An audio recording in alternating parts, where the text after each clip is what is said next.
Good morning, Wabash. Today's speaker at Pioneer Chapel is Dr. Richard Warner with his talk entitled Too Many TWRs. Professor Warner teaches courses in Latin America, African, and world history. His research has focused on the indigenous history of Mexico, Latin America, religious history, and more recently, the global history of food. Prior to becoming a professor, Dr. Warner worked as a professional chef for a decade in California. In his free time, Professor Warner loves to cook and is an avid organic gardener, working on his plot at home across the street from the college. Please join me in welcoming Dr. Warner.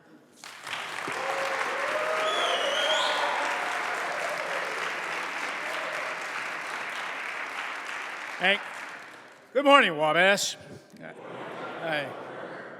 I should probably begin by translating my title. For those of us who may not know the meaning of TWR, quite simply, this stands for Traditional Wabash Refreshment.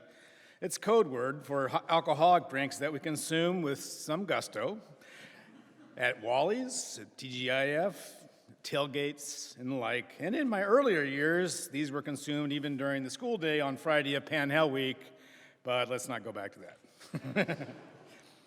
Unlike many of the student papers that I read, I'm actually going to give you my thesis right up front.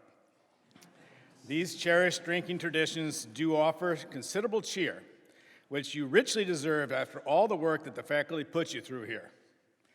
Be clear that I'm not going to rain on that parade, but I do believe we're living in a day in which we ought to be careful about possible excesses in our consumption.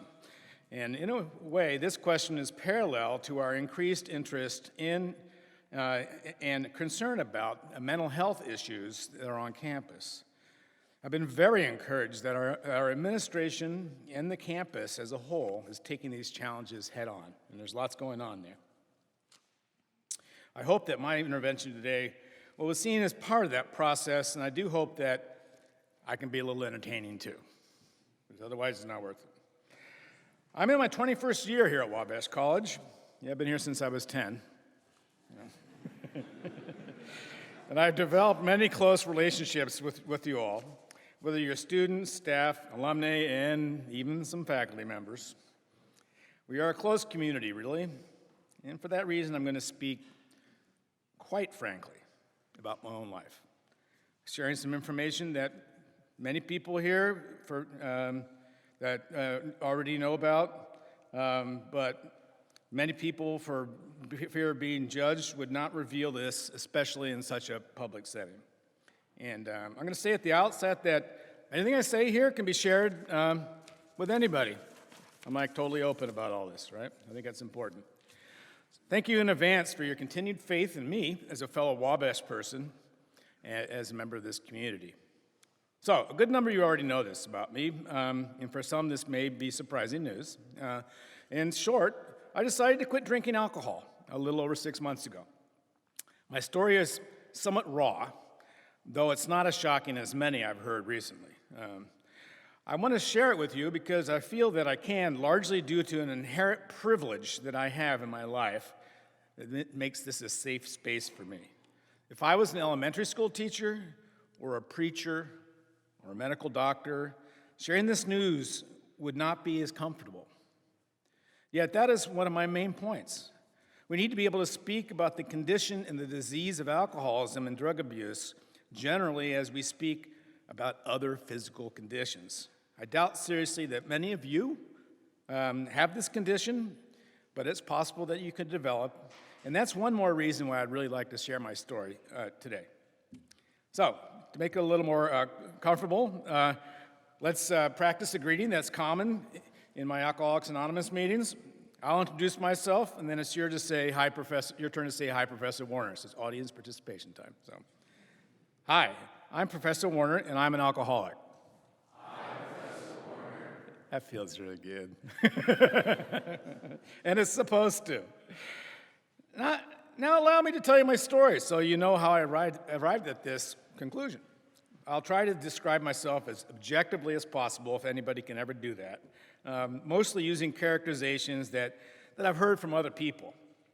I worked as a chef for about 11 years back in the 80s and 90s. I was quite hardworking. In fact, I had the nickname Work Hardo. which is a sort of a change from Ricardo, because I worked all the time. I was a good comrade in the kitchen, apparently. Always showed up on time and working diligently. Eventually, I did transition into the academic world. I worked as hard as a young professor, and I found a college that I truly loved, and that college has loved me back. I was successful as a teacher. I actually won a teaching award.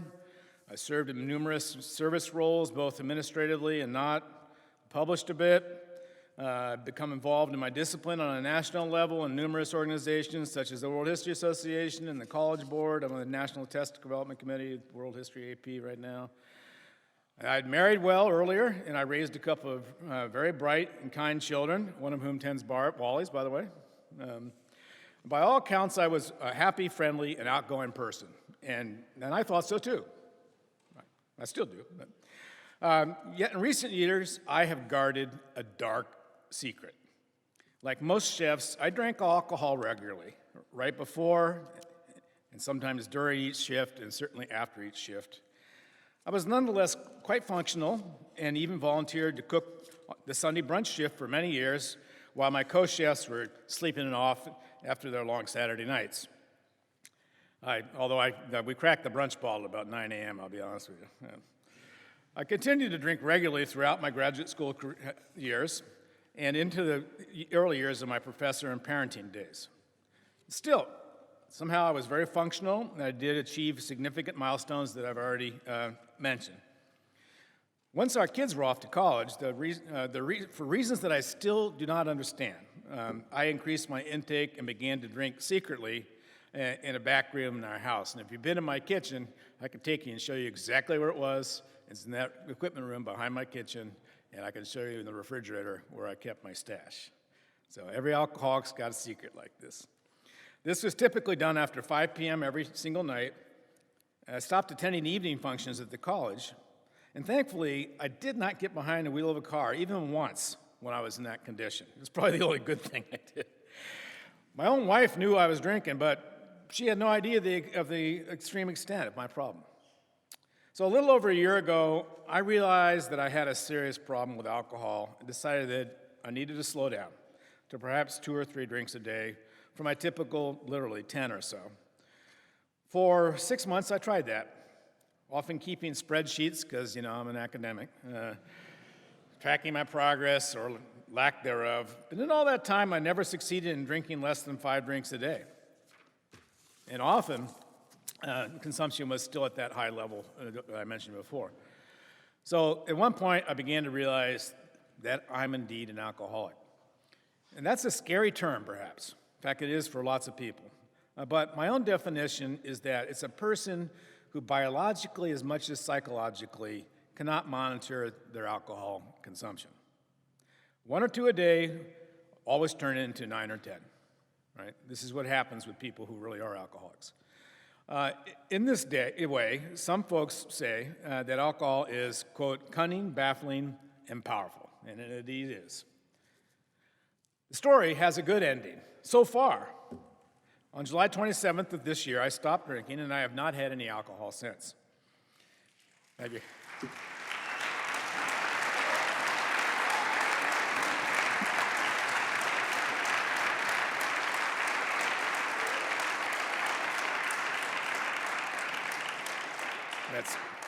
That's just the reaction I've been getting. I have to be honest with you, this has been very hard. It's probably the hardest thing I've ever done. And it is indeed one day at a time, and it always will be. But through a combination of support from my friends and participation in Alcoholics Anonymous, I'm in recovery today. And to be honest, I continue to deal with the side effects of going sober, physically as well as psychologically. But each day is one day at a time, and I'm showing progress and hope. But truthfully, some people don't like the ritual of calling themselves alcoholic, or others say a grateful recovering alcoholic. I have a friend who says that, which is good. The word is scary, or perhaps some are not yet sure of their inability to monitor, are they really alcoholics? But on the upside, if you call it what it is, if you go there, you have begun the difficult process of taking your life back.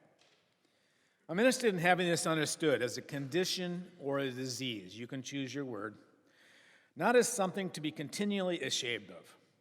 If someone has a broken leg or a serious infection, people are naturally kind to such a person. Yet, for many of us, the idea of alcoholism or drug addiction carries with it a sense of shame. I'd like to say that I'm not sure to what degree my disease is my fault, but my recovery is most definitely my responsibility. And I'll repeat that. My disease is not my fault. My recovery is my responsibility. So as many of you know, I'm not by nature a super serious guy. It's actually maybe a character defect. I'm kind of silly. I need to find humor in life. To be honest, this takes a slightly different form in sobriety, but damn it, life should be funny.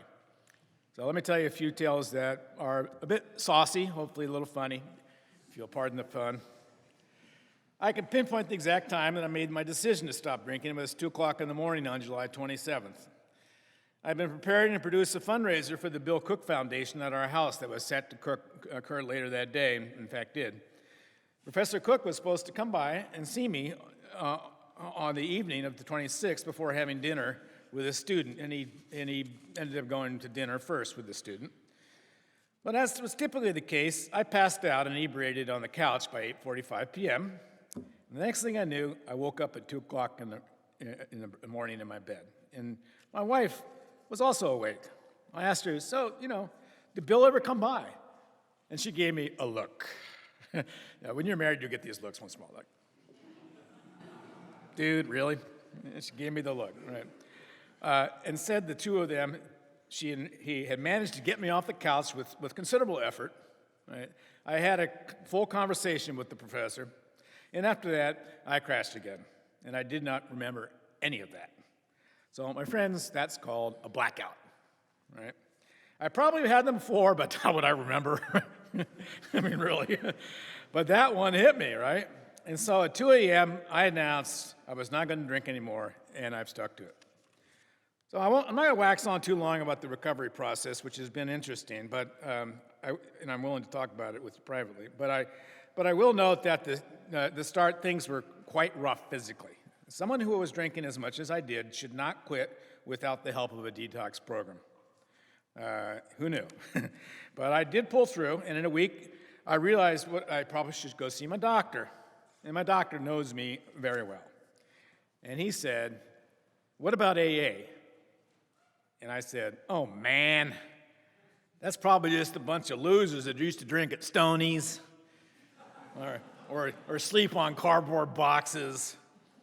It's actually not altogether untrue, as it turns out.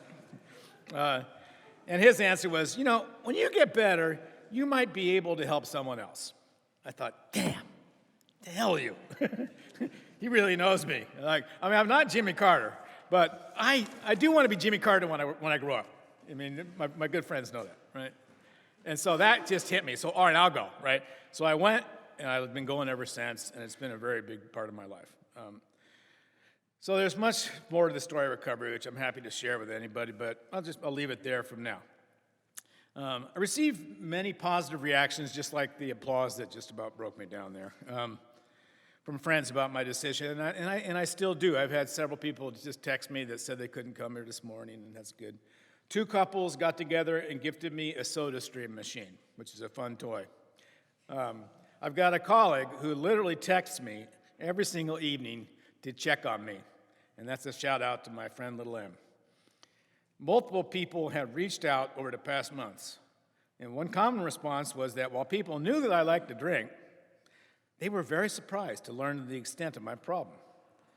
No one has ever tempted me with a drink, nor have I received any negative comments. Not every recovering alcoholic is so lucky in this regard, believe me. Some are made to be feel quite uncomfortable. And this is why I feel I can be as public as I am. I feel blessed that this is not my case. My own family was in disbelief because I hid it. I really did. I hid it fairly well. But there were funny moments, and then I decided to inform my kids as soon as possible by phone or text. My daughter, the one who's working in Wally's now, was in Southeast Asia at the time, so she found out by text. Took her a while to wrap her mind around it, but once she understood what was going on, she asked me a curious question. So Dad, does this mean that you're going to go back to weed?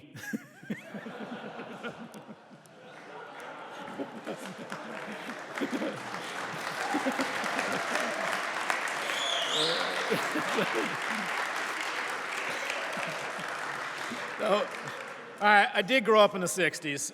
Not that I remember much of it, but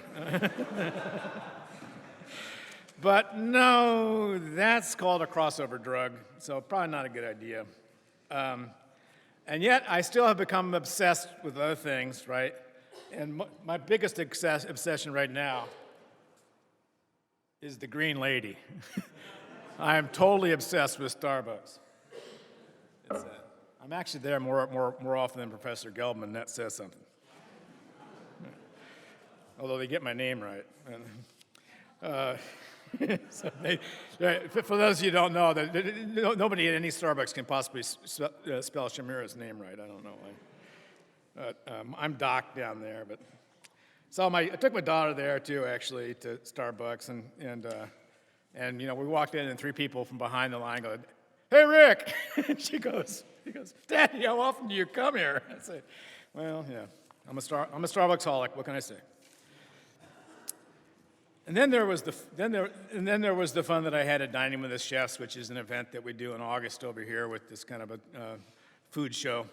And I was no more than 2 weeks into sobriety at this time, and Chef Martin and I, you may know him from Bon Appetit, we're playing some pretty crazy music, and we started to dance while we're on stage, and getting kind of crazy. And my friend who was the MC, somebody came out to him and said, "How much has Warner had to drink anyway?"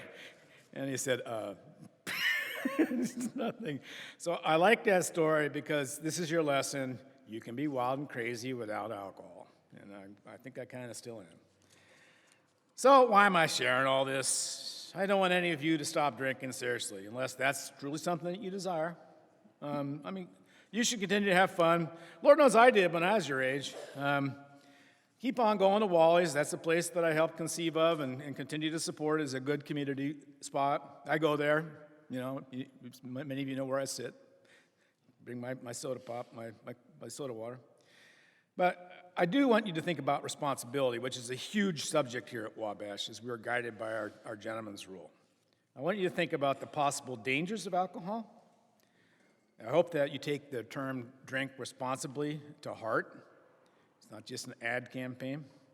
And I do hope that you do not develop a problem like I have. I hope that by using my own life as an example, you can see that this disease does cut across social and educational boundaries. Professors can be alcoholic just as street people can be alcoholic. Above all, I want you to feel free to come and see me and talk to me about concerns that you may have about alcohol in your own life or in relation to family members or friends. I mean, unlike my talk here today, those can and probably should be confidential conversations. Over the past months, I have had numerous chats like this with students, faculty, and staff as they've learned about my situation. So please consider me a resource in these matters. I'm going to close on a somewhat chilling note that I hope will inspire us to consider the challenge of alcohol misuse more clearly. I love this college. I was so pleased that others realized that when I received an honorary degree on this stage, standing right over here at homecoming. It was really emotional for me. And as some of you know, I once took a leave from my teaching duties. And I worked in student life for a year, which actually I really enjoyed. Worked as Associate Dean of Students. Events from that year have since exerted considerable influence on how we work with alcohol on our campus. One Sunday morning of homecoming weekend, 2008, I received a call from the Crawfordsville Police. Dean Raiders was on his way out of town to a conference. Within moments, I was at the Delta Tel Delta house viewing the dead body of a student. I know far more about that case than I can relate, but it is public knowledge that this student had been drinking copious amounts of hard alcohol. If you leave here today with nothing else, please recognize there is a huge difference between the consumption of beer and the consumption of hard alcohol. Yeah, you can definitely develop alcoholism drinking only beer and wine, which is largely what happened with me. That's definitely possible. But it's really hard to kill yourself with a long session of beer drinking. And that can happen with a long session of liquor drinking. So be responsible. A couple of years back, our neighbors to the south recognized that they have a big issue with excessive consumption, especially of hard alcohol on that campus. And a friend of mine who worked there told me that they decided to ban hard alcohol in an effort to stem the number of hospital runs that they were unfortunately making. I think we all know that this strategy does not work. I mean, it simply puts the problem behind closed doors. At Wabash, we have the gentleman's rule, which we must jealously guard. Believe me, we must, because there's always somebody that says, what about this, right? We must jealously guard this by actively working together to prevent unsafe behavior, as well as preventing unjust or ungentlemanly actions. And in sum, we must look after one another. That's what we do here. That's it. Let's continue to do that. It's related to issues of alcohol misuse as well as mental health challenges. And in a world with considerable hardships, we are a strong, caring, and close-knit community. We're an eye in the middle of a hurricane, I think, sometimes. And let's fight. Let's fight to keep it that way. And indeed, Wabash always fights. Thank you.